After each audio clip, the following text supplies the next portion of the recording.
आप मुस्लिम कौम जब देश में आपदा आती है वो बाहर क्या खड़ी है।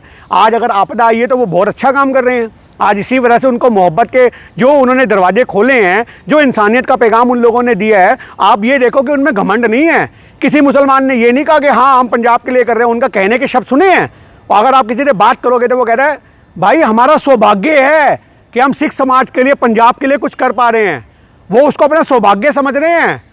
ये पंजाब ने जो इज्जत कमाई है, जो सिख समाज की गुरुओं की दी ये पगड़ी है, उस पगड़ी से जो समाज में एक नैरेटिव है कि सिख समाज लोगों के दुख दर्द में खड़ा होता है, आज जब उनको सपोर्ट चाहिए तो इसी वजह से लोग दुगनी शक्ति के साथ उनके खड़े नजर आ रहे हैं। तो आप इस बात को समझिए। प्रधानमंत्री ने लाल किला से कहा था 15 अगस्त को एक संगठन को कि वो एनजीओ है, लेकिन आज वो पंजाब की इस दुविधा में शामिल नहीं नज़र आ रहा। देखिए, हम फिर कहना चाहेंगे आप आरएसएस की बात कर रहे हैं। हमने आरएसएस की 2 वीडियो देखी हैं, मैं झूठ नहीं बोलूँगा। 2 वीडियो हमने किसी संगठन की नहीं देखी। 2 वीडियो में सिर्फ 2 घर देखे हैं उनके, सिर्फ 2 घर। तो वो पता लगता है कि जैसे प्रधानमंत्री फ़ोटो शूट करने पहुँचे हैं, जैसे आपको दिखेगा कि कृषि मंत्री फ़ोटो शूट करवाने गया तो उनको भी फ़ोटो शूट के लिए भेजा गया कि एक ट्रैक्टर दे के चले जाओ, 2 घरों में जाओ। एक्चुअल मायने में जो मदद होती है वो कहाँ से की जा रही है? क्या आपको 100-200 उनके खड़े बंदे दिखे, वीडियो जारी हुई कि हम यहाँ से ये कर रहे हैं? आप ये बात समझो कि स्पेशल उनकी आरएसएस की टोपी और 2 कच्छे डाल करके पानी में उतर के 2 फोटो के लिए सिर्फ वो सब कुछ किया गया है।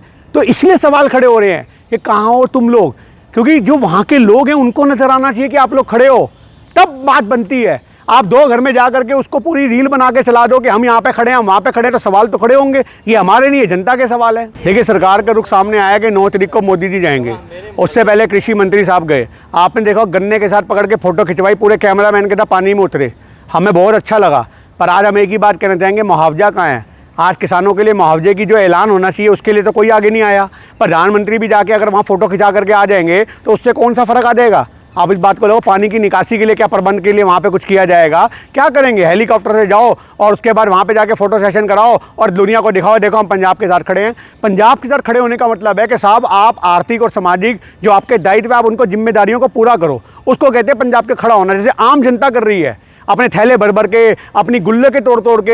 हिंदू मुस्लिम सिख क्या कौन नहीं जुड़ा हुआ पंजाब के साथ? तो आपको समझना पड़ेगा कि हमारे देश के अंदर जो भाईचारा था वो कहीं ना कहीं पंजाब के साथ हमें देखने को मिला कि पूरे पंजाब ने हिंदू मुस्लिम और सिख को एक धागे में पिरो दिया। ये पंजाब की धरती से मोहब्बत का पैगाम आज से पहले भी देखते आए हैं और आज भी हमें देखने को मिल रहा है। ये है पंजाब। मुसलमानों को टारगेट किया जाता था, उनकी मस्जिदों को टारगेट किया जाता था, लेकिन इस बार देखने को मिल रहा है कि पंजाब में सबके दरवाजे खोल रखे हैं मुसलमानों ने। देखिए, सबसे बड़ी बात यह है कि आप किसी धर्म को टारगेट करते ही गलत हो। आपने आज देश में आपदा आई कोरोना की, तो क्या मुसलमान नहीं खड़े थे? हमें बुरा मत मानना, कहना नहीं चाहिए कि जब लाशें छोड़ करके लोग चले गए थे ना उनको जलाने के लिए, अपनों की लाशें लोगों ने छोड़ दी थी कि कोरोना ना हो जाए, तो मुसलमानों ने क्या, सरदारों ने क्या कंधे दे के शमशान तक पहुँचाया था उन लोगों को और जलाया था, क्रियाक्रम भी किया था। कोरोना के टाइम उन्होंने भी सिलेंडर लगाए थे, गैस प्रोवाइड कराई थी जनता को। आरएसएस एक वो संगठन है जो शुरू से भाजपा को चलाता है। तो जो आपने ये बात बोली चुनाव जिताने की जिम्मेदारी, वो तो शुरू से उनके कंधों पे है। आज आरएसएस डिसाइड करती है कि प्रधानमंत्री कौन बनेगा, आज आरएसएस डिसाइड करती है कि निगम का चुनाव कौन लड़ेगा। तो आप ये कह रहे हो कि भाई वो लोग पूरा देश चला रहे हैं आरएसएस वाले आज की डेट में देखा जाए इनडायरेक्टली तरीके से, तो ये आपका सवाल बिल्कुल वाजिब है कि आरएसएस बिल्कुल राजनीति कर सकती है। आरएसएस देश चलाने के लिए जो सेवा भाव होता है, जो मोहब्बत होती है, उसमें दिखावा करते हुए कुछ लोग नज़र आए हैं। एक्चुअल मायने में अगर कुछ लोग हैं भी जो आरएसएस जुड़े हुए हैं, वो निस्वार्थ भावना में अगर जुड़े हों तो हमने देखे हों, तो हम उस पर बारे में कुछ नहीं कह सकते, क्योंकि इस समय पंजाब को सबकी ज़रूरत है। जो आएगा सब मदद के लिए आए, हम किसी को टारगेट नहीं कर रहे। पर आपने सवाल किया तो हमने जवाब दिया। केंद्र सरकार से क्या पंजाब चाहता है ऐसी? केंद्र सरकार से हम लोग इतनी सी मांग चाहते हैं कि आज जो मुआवजे हैं 50,000 करोड़ रुपए की फसलें ख़राब हुई हैं, वो फसलों का पैसा उनको दिया जाए। जिनके मकान टूटे हैं वो मकान दोबारा बनाए जाएँ, उनको हौसले दिए जाएँ और उनको कम से कम 6-6 महीने का राशन, क्योंकि आप ये फसल सूखने के बाद, पानी उतरने के बाद भी अगली फसल तक आप ये बात समझो कि फसल उगने के लिए ज़मीन बचेगी नहीं। इतना पानी वो पी चुकी होगी, उसको सूखने में अंदर बहुत टाइम लगेगा। तो कम से कम 1 साल तक तो उसमें फसल होने के लायक नहीं रह जाएगी। तो पंजाब कम से कम आप अगर मान के चलो 10 साल पीछे है, तो 10 साल पीछे पंजाब को सिर्फ फ़िलहाल आप 4 दिन की मदद से सोचो कि उसका भला हो जाएगा, तो नहीं होगा। पंजाब को लंबे समय तक मदद की जरूरत पड़ेगी, उसके लिए सरकारों को कुछ सोचना चाहिए। कहते हैं कि ये जो हमारी सरकार ने स्टेप लिया है और दूसरे मुल्कों के साथ एक नया अल्टरनेट ब्लॉक बनाने की कोशिश हो रही है, ये वेलकम स्टेप है और हम चाहते हैं कि इसको बहुत ही सीरियसली सिंसियरली फॉलो किया जाए और इसमें कामयाबी हासिल करने की कोशिश की जाए। ये बात तो हमने इस प्रेस स्टेटमेंट में भी लिखी है कि अल्टरनेटिव मार्केट्स, टैरिफ के हवाले से अल्टरनेटिव मार्केट्स तलाश करने की कोशिश होनी चाहिए। अब जाहिर है कि ये एससीओ के हवाले से जो कुछ हो रहा है उसका ताल्लुक सिर्फ टैरिफ तक महदूद नहीं है, वो तो एक बड़ा पूरे ग्लोबल ऑर्डर में तब्दीली लाने की कोशिश है। मैं समझता हूं कि उसको भी वेलकम किया जाना चाहिए, हम भी वेलकम करते हैं। दूसरा जो सवाल है, तो बहरहाल हमको ऐसी कोई पेशकश नहीं मिली है, पेशकश अगर मिलेगी तो जरूर गौर किया जाएगा। जी हमारा सवाल ये है, जो हिंदुस्तान में टॉप के 5 लोग अगर होंगे जो सिर्फ मुसलमानों के खिलाफ बोलता ही है, मेन पॉलिटिशियन लोग, उनमें से एक हिमंता बिस्वा भी है। तो आपको नहीं लगता कि जो आदमी ऐसा हो जो सिर्फ इस बुनियाद पर सीएम बना हुआ है कि वो मुसलमानों के खिलाफ जहर उगलता है, ऐसी ऐसी लैंग्वेज वो इस्तेमाल करता है जो टपोरी लोग भी नहीं करते? जी सवाल हिमंता बिस्वा से ऐसी उम्मीद क्यों लगाते हैं कि आसाम में कुछ अच्छा करते हैं वो बंदा? नहीं, उम्मीद की बात नहीं है, जाहिर है उम्मीद होना ना होना ये एक दूसरा मसला है। अब उनको हुकूमत पर हैं, चीफ मिनिस्टर हैं, तो जाहिर है कि उनको उनकी जिम्मेदारियां याद दिलाई जाएगी। जो लोग हुकूमत पे होंगे, प्राइम मिनिस्टर होंगे, चीफ मिनिस्टर होंगे, वो एक जिम्मेदारी के मनसब पर फाइज हैं। उनसे कॉन्स्टिट्यूशन, दस्तूर, संविधान कुछ मर्यादाओं की अपेक्षा करता है, उम्मीद करता है। भारत की जनता भी उन मर्यादाओं की अपेक्षा करती है।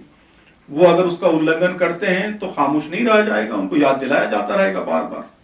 तो याद दिलाने का काम हम करेंगे, मानना नहीं मानना उनका काम है। और फिर उसके बाद भारत के अवाम का काम है कि अगले इलेक्शन में वो देखें कि जो लोग संविधान के अनुसार और नीति के अनुसार, नियम के अनुसार काम नहीं करते, तो उनको इख्तियार पे लाना चाहिए, नहीं लाना चाहिए, ये वोटर डिसाइड करेगा। लेकिन जमहूरियत में हुक्मरानों को तवज्जो दिलाने का काम हम सब का काम है। वो अगर गलती भी कर रहे हैं तो हमको बार बार तवज्जो दिलाने की जरूरत है, तो वो वही फरीजा अदा कर रहे हैं। अल्टरनेटिव मार्केट की जो बात आपने उठाई है, जी, ये वही बात है जो मोहन भागवत ने भी उठाई है। और उन्होंने एक बात और कहा है कि स्वदेशी मूवमेंट जिसको हमने भुला दिया है उसको फिर से आगे बढ़ाना होगा। और जो कॉटेज इंडस्ट्रीज और इस तरह की ट्रेडिशनल इंडस्ट्रीज थी जैसे कारपेट है, वो सब डेट पड़ी हुई है या पड़ने जा रही है, उसको फिर से हम आगे बढ़ाएंगे। How do you think? ठीक, सही है। ज़ाहिर है ये बात जो भी कहेगा उसकी तायीद ही की जाएगी। नहीं, ये तो बिल्कुल माकूल बात है कि ऐसे मौके पे हमको बड़ी ताकतों के आगे झुकने के बजाय अल्टरनेटिव मार्केट्स तलाश करना चाहिए, अल्टरनेटिव्स तलाश करना चाहिए, उनकी हेजेमनी को चैलेंज करना चाहिए। इस तरह अगर बड़ी ताकतें हमको डिक्टेट करती रहेंगी और हम उनके डिक्टेशंस के आगे अपने इंटरेस्ट को सरेंडर करते रहेंगे, तो ये हेजेमनी और मजबूत से मजबूत तर होती रहेगी। तो ऐसे हालात में माकूल तरीक़ा यही है कि आप उस हेजेमनी को कबूल न करें और अल्टरनेटिव सेंटर्स, अल्टरनेटिव मार्केट्स तलाश करें और ख़ुद कफ़ील बनने की, सेल्फ रिलायंट बनने की भी हर मुमकिन कोशिश करें। साहब, एक मेरा सवाल था, आपने बाढ़ को लेकर जिक्र किया। क्या मेरा पहला सवाल ये है कि क्या बाढ़ प्रभावित इलाके में, पंजाब या दूसरे जितने भी जहाँ पर बाढ़ आई है, जमात इस्लामी की तरफ से क्या मदद पहुंचाई जा रही है या पहुंचाने का क्या इरादा है, किस तरीके? जी, हर जगह हमारे लोग काम कर रहे हैं, वो भी हमने जिक्र भी किया है, हमारी इस प्रेस स्टेटमेंट में भी ये जिक्र मौजूद है कि जहाँ भी लोग प्रभावित हैं तो हमारे वर्कर्स वहाँ मुमकिन काम कर रहे हैं, वहाँ सर्वे किए जा रहे हैं, इमीडिएट रिलीफ पहुँचाने की कोशिश की जा रही है। जो लोग फंसे हुए हैं उनको वॉलंटियर्स जाकर निकाल रहे हैं और उनके लिए shelter camps, relief camps manage किए जा रहे हैं। और उसके अलावा एक बड़ा काम सर्वे का काम हो रहा है। सर्वे के अनुसार जो डाटा सामने आएगा उसके मुताबिक हम खुद भी रिहेबिलिटेट करने की कोशिश करेंगे और मुख्तलिफ NGO से, हुकूमत से भी, सरकारों से भी उनको मदद पहुंचाने की और रिहेबिलिटेशन में उनकी मदद करने की कोशिश करेंगे। दूसरा सवाल मेरा, तो जमात भी काम कर रही है और उसके अलावा जो हमारी बहुत सारी हम ख्याल तंजीमें हैं, NGOs हैं, वो भी काम कर रही है। दूसरा सवाल मेरा कश्मीर को लेकर, कल बरावपात के मौके पर जिस तरीके से वक्फ बोर्ड के वोट को तोड़ना और उस पर ये कहा जाना कि अशोक का जो लाट नहीं होना चाहिए, इस तरीके की चीज़ें, इस पर आपका क्या कहना है? जी, हजरत बल की दरगाह हाँ पे। जी। हजरत बल पे ये देखिए, ये सब जो चीज़ें हो रही हैं, ज़ाहिर इस पे क्या कहा जाएगा। ये तो दुनिया, हर शरीफ आदमी, हर माकूल आदमी ऐसी हरकतों को नापसंद करेगा। तो जगह जगह ये सिलसिला चल रहा है वंडलिज्म का और मजहबी राइट्स में मदाखलत का। तो हुकूमत की जिम्मेदारी है कि इसको सख्ती से रोके और ऐसे एलिमेंट्स को कंट्रोल करने की कोशिश करे। आपको लगता है झंडे पे एक कलमा लिखा हुआ है, तिरंगे के ऊपर कलमा लिखना सही मानते हैं आपके? कहीं ना कहीं कलमा और तिरंगा दोनों का आता है, क्योंकि तिरंगे किस तरीके से बाद में इस्तेमाल होता है, कैसे होता है, उस पर आपका क्या कहना है? ये सब ट्राइवियल डिटेल्स हैं, ये सब ट्राइवियल डिटेल्स हैं। अगर कोई चीज़ गलत हो रही है तो उस गलती को काउंटर करने का सिस्टम, कानून मौजूद है। हमारा मुल्क में कानून मौजूद है, मौजूद है नहीं है भैया, जंगल तो है नहीं, ये तो एक कानून है, एक सिविलाइज सोसाइटी है। अगर किसी ने कोई गलती भी की है नहीं की है, ये जानने के लिए भी सिस्टम मौजूद है। और अगर गलती की है तो क्या होना चाहिए, ये डिसाइड करने के लिए भी सिस्टम मौजूद है। तो मॉब्स को डिसाइड करने का कोई हक हासिल नहीं। अगर किसी को लगता है कि कोई चीज गलत हो रही है तो सिस्टम के थ्रू करें, सिस्टम डिसाइड करेगा गलत है नहीं है, और गलत है तो क्या होना चाहिए।